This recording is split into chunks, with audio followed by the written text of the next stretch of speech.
Friends, आज हम second lesson पढ़ेंगे एवरेस्ट मेरी शिखर यात्रा, जो बछेंद्री पाल जी द्वारा लिखा गया है।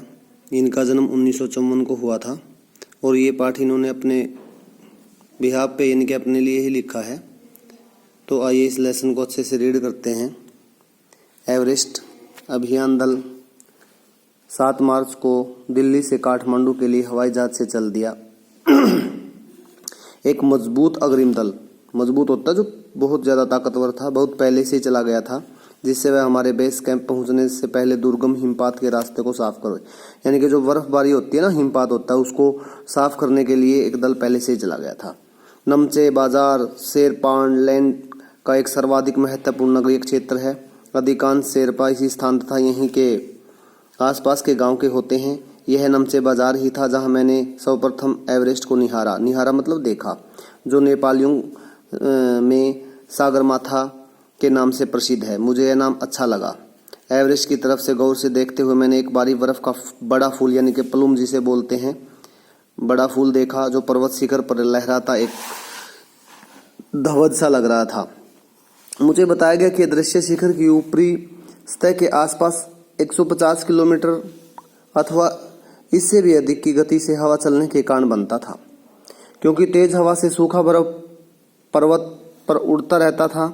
इनके सूखी जो बर्फ पर्वत पर उड़ता रहती थी बर्फ, यह ध्वज 10 किलोमीटर या इससे भी लंबा हो सकता था। शिखर पर जाने वाले प्रत्येक व्यक्ति को दक्षिण पूर्वी पहाड़ी पर इन तूफानों को झेलना पड़ता था, विशेषकर खराब मौसम में। यह मुझे डराने के लिए काफ़ी था, फिर भी मैं एवरेस्ट के प्रति विचित्र रूप से आकर्षित थी और इसकी कठिनतम चुनौतियों का सामना करना चाहती थी।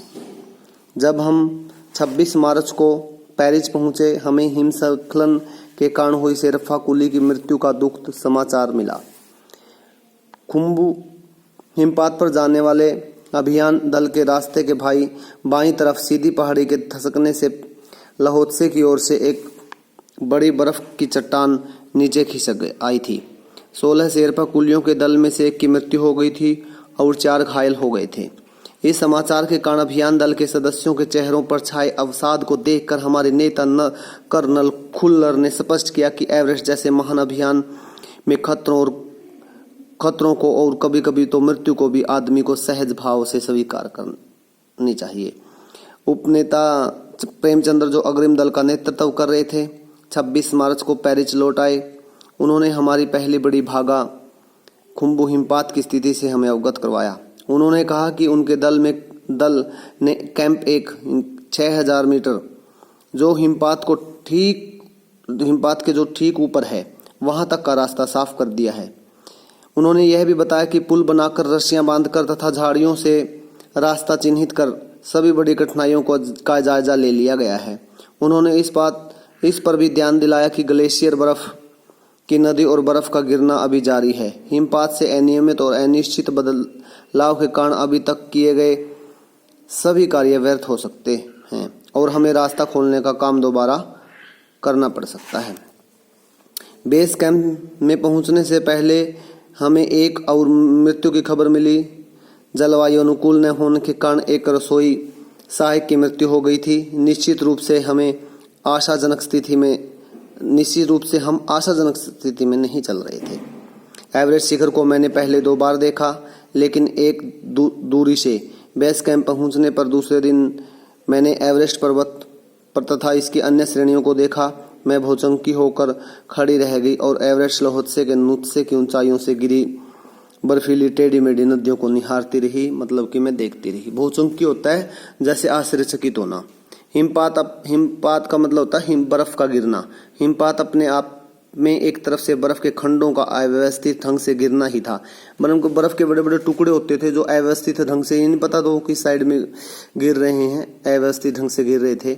हमें बताया गया कि ग्लेशियर के बहने से अक्सर बर्फ में हलचल हो जाती थी, जिससे बड़ी बड़ी बर्फ की चट्टानें तत्काल गिर जाया करती थी और अन्य कारणों से भी अचानक प्राय खतरनाक स्थिति धारण कर लेती थी। सीधे धरातल पर दरार पड़ने का विचार और इस दरार का गहरे चौड़े हिमविदर में बदल जाने का मात्र ख्याल ही बहुत डरावना था। इससे भी ज्यादा भयानक इस बात की जानकारी थी कि हमें संपूर्ण प्रवास के दौरान हिमपात लगभग 1 दर्जन आरोही होता है जो ऊपर चढ़ने वाले होते हैं, और कूलियों जो सामान लेकर के जाते हैं उनको बोलते हैं कूलियों को प्रतिदिन छूता रहेगा।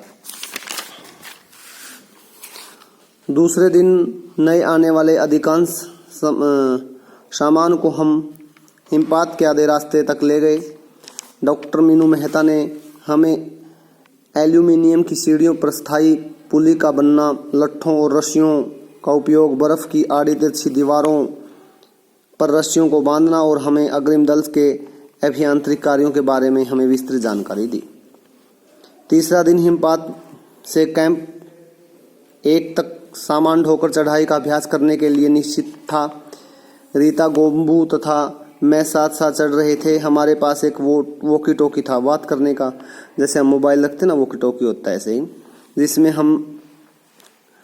हम अपने हर कदम की जानकारी बेस कैंप पर दे रहे थे। कर्नल खुल्लर उस समय खुश हुए जब हमने उन्हें अपने पहुंचने की सूचना दी, क्योंकि कैंप पर पहुंचने वाले केवल हम दो ही महिलाएं थीं। हंग दोरजी, लोपसांग और गगन बिस्सा अंततः साउथ पोल पहुंच गए और 29 अप्रैल को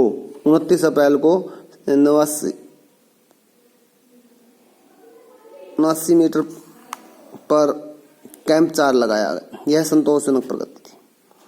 जब अप्रैल में मैं बेस कैंप में थी, तंजिंग अपनी सबसे छोटी पुत्री डेकी के साथ हमारे पास आए। उन्होंने इस बात पर विशेष महत्व दिया कि दल के प्रत्येक सदस्य और प्रत्येक शेरपा कुली से बातचीत की जाए। जब मेरी बारी आई तो मैंने अपना परिचय कहकर कर दिया कि मैं बिल्कुल ही नौसिखिया हूँ और एवरेस्ट मेरा पहला अभियान है। तेंजिंग हंसे और मुझसे कहा कि एवरेस्ट उनके लिए भी पहला अभियान है, लेकिन यह भी स्पष्ट किया है कि शिखर पर पहुँचने से पहले उन्हें 7 बार एवरेस्ट पर जाना पड़ा था। फिर अपना हाथ मेरे कंधे पर रखते हुए उन्होंने कहा, तुम एक पक्की पर्वतीय लड़की लगती हो, तुम्हें तो शिखर पर पहले ही प्रयास में पहुंच जाना चाहिए। 15 से 16 मई 1984 को बुद्ध पूर्णिमा के दिन मैं लहोत्से की बर्फीली सीधी ढलान पर लगाए गए सुंदर रंगीन नायलॉन के बने तंबू के कैंप में 3 दिन थी।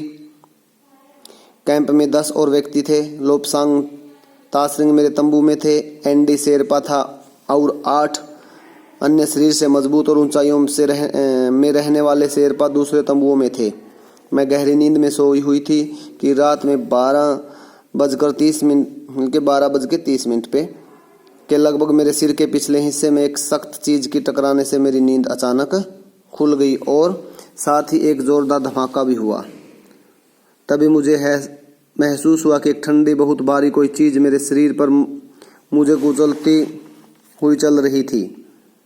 मुझे सांस लेने में बड़ी कठिनाई हो रही थी। यह क्या हो गया था? एक लंबा बर्फ का पिंड हमारे कैंप के ठीक ऊपर लहोत्से ग्लेशियर से टूटकर नीचे आ गिरा था और उसका विशाल हिमपुंज बन गया था। हिमखंडों बर्फ के टुकड़ों था जमी हुई। बर्फ के इन विशालकाय पुंज ने एक एक्सप्रेस रेलगाड़ी की तेज गति और भीषण गर्जना के साथ सीधी ढलान के नीचे आते हुए हमारे कैंप को तहस नहस कर दिया। वास्तव में हर व्यक्ति को चोट लगी थी। यह एक आश्चर्य था कि किसी की मृत्यु नहीं हुई थी। लोपसांग अपनी सविश छुरी की मदद से हमारे तंबू का रास्ता साफ करने में सफल हो गए थे और तुरंत ही अत्यंत तेजी से मुझे बचाने की कोशिश में लग गए। थोड़ी सी भी देर का सीधा अर्थ मृत्यु। बड़े बड़े हिमपिंडों को मुश्किल से हटाते हुए उन्होंने मेरे चारों तरफ ही कड़े जमे बर्फ की खुदाई और मुझे उस बर्फ की कब्र से निकाल बाहर खींच लाने में सफल हो गई। सुबह तक सारे सुरक्षा दल आ गए थे और 16 मई को प्रातः 8 बजे तक हम प्राय कैंप 2 बार पहुंच गए थे, जिससे शेरप्पा की टांग की हड्डी टूट गई। उसे खुद बनाए स्ट्रक्चर पर लिटाकर नीचे लाए। हमारे नेता कर्नल खुल्लर के शब्दों में यह उतनी ऊंचाई पर सुरक्षा कार्य एक जबरदस्त साहसिक कार्य था। बाकी का जो लेसन रहता है वो बाकी हम बाद में पढ़ेंगे। कल ये लेसन पूरा हो जाएगा, तो मुझे आशा है कि आप इस लेसन को रिवाइज करेंगे, साथ साथ पढ़ेंगे और इस पाठ को समझने का प्रयास करेंगे। इस जो लेसन में है बछेंद्री पाल जी, इन्होंने अपनी पर्वत पर जो चढ़ाई थी उसका वर्णन किया है, बताया है कि रास्ते में कितनी मुश्किलें हुई, कितनी बार मौत का सामना हुआ, ग्लेशियर पिघल करके बर्फ़ के टुकड़े या हिमपात जो हुआ उससे हमें कितनी परेशानी हुई। मैं आशा करता हूँ कि आप इस पाठ को अच्छे से समझेंगे और इस पाठ में जो आप डिफ़िकल्ट वर्ड आए वो आप अपनी कार्य पुस्तिका में लिखें। इसी के साथ आप सबका धन्यवाद।